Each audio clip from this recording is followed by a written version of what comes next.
In the tranquil neighborhood of Kew Gardens Hills, Queens, where life generally ebbs along in quiet normalcy, a sinister tale recently unfolded that would shatter the community's peace and leave its residents reeling. At the heart of this horrifying story is a building superintendent, a tenant with a mounting debt, and an unspeakable act of violence. This was no ordinary rent collection. It was the beginning of a nightmare. It's hard to contemplate that somebody could do that to another human. It's definitely scary, and let's hope people who are responsible for such an action are swiftly brought to justice, and I'm confident they will be. Very, very strange what happened. Like, I cannot believe it. Nobody believed what happened. The whole block over here, the whole community even. Jose Portillo, 55, was a well-loved figure in the neighborhood. As the superintendent of an apartment building, he was known for his dedication to the tenants, always ensuring their needs were met with a smile. On January 14, 2025, Portillo visited the apartment of Sandra Coto-Navarro, a 48-year-old tenant, to collect $24,000 in overdue rent. It was supposed to be a routine visit, one of many he had conducted over the years. Tragically, this time would be different. Hours after Portillo's visit, his family began to worry. It wasn't like him to disappear without a word.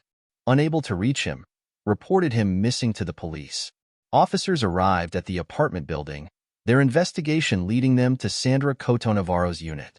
Coto-Navarro's demeanor was calm but unconvincing. She claimed Portillo had come to collect the rent, which she insisted she had paid in cash. Please subscribe to our channel and make comments about what you think of our videos. According to her, he had left shortly thereafter. But something didn't add up. Surveillance footage from the building's cameras failed to show Portillo leaving the premises. Suspicion began to mount. When police returned to Coto-Navarro's apartment for a second search, they encountered a sickening revelation. It was her husband who ultimately directed them to a horrifying scene. Portillo's lifeless body, wrapped in multiple garbage bags, hidden under the bed. The apartment reeked of bleach, a futile attempt to mask the odor of decomposition and sanitize the crime scene. The medical examiner's report detailed the brutality of Portillo's death. He had suffered multiple blunt force trauma injuries to the head, inflicted by a metal pipe.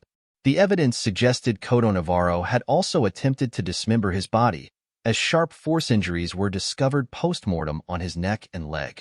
It was an act of sheer brutality, one that left even seasoned investigators shaken. The scene inside the apartment revealed a desperate and clumsy effort to cover up the crime. Bloodstains were found near the bed and dresser, evidence of a violent struggle. Cleaning supplies, including bleach, were scattered around the apartment, hinting at a failed attempt to erase the gruesome evidence. Despite her initial composure, Coto-Navarro's story began to unravel under the weight of the mounting evidence. Please subscribe to our channel and make comments about what you think of our videos. Neighbors were stunned.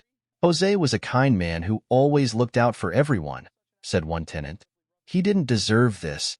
As details of the crime emerged, the community's shock turned to sorrow and outrage. I spoke to him yesterday. He went down to check on the boiler. And he always called me, "Hello, Mrs. Sanks, how you doing?" He's a very nice guy. He's my super. He's a nice guy. He's really, he's helpful when we need something. He does everything. I said hello to him every day because he lived right next door, and he was the person I called whenever I needed help in the apartment. So I've known him since for as long as I've lived here, which is 12 years. Coto-Navarro was swiftly taken into custody. She now faces charges of second-degree murder, tampering with physical evidence, and criminal possession of a weapon. If convicted, she could spend the rest of her life behind bars, with a sentence of 25 years to life. Investigators have yet to uncover a motive beyond the financial dispute. What drove Coto-Navarro to commit such a heinous act remains unclear. Was it premeditated, or an impulsive act of desperation? These questions loom large as the case heads to trial. For the residents of Kew Gardens Hills, the tragedy has left a lasting scar. Portillo's death has not only robbed them of a trusted superintendent, but also a friend and a symbol of the community's spirit.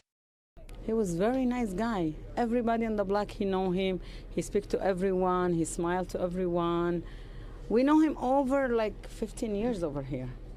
So we never see anything that's not normal. Vigils have been held in his memory, with tenants sharing stories of his kindness and dedication.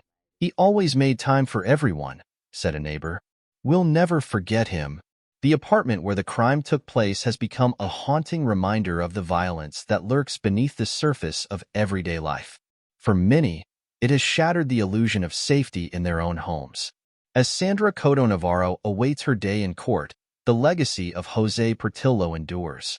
His family, though devastated, has vowed to seek justice for the man who meant so much to so many.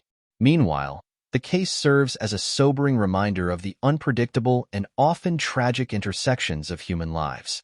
This was not just a story of a rent dispute gone wrong. It was a tale of betrayal, brutality, and a community's struggle to make sense of the senseless. The echoes of that fateful January day will linger in Queens for years to come. Please subscribe to our channel and make comments about what you think of our videos.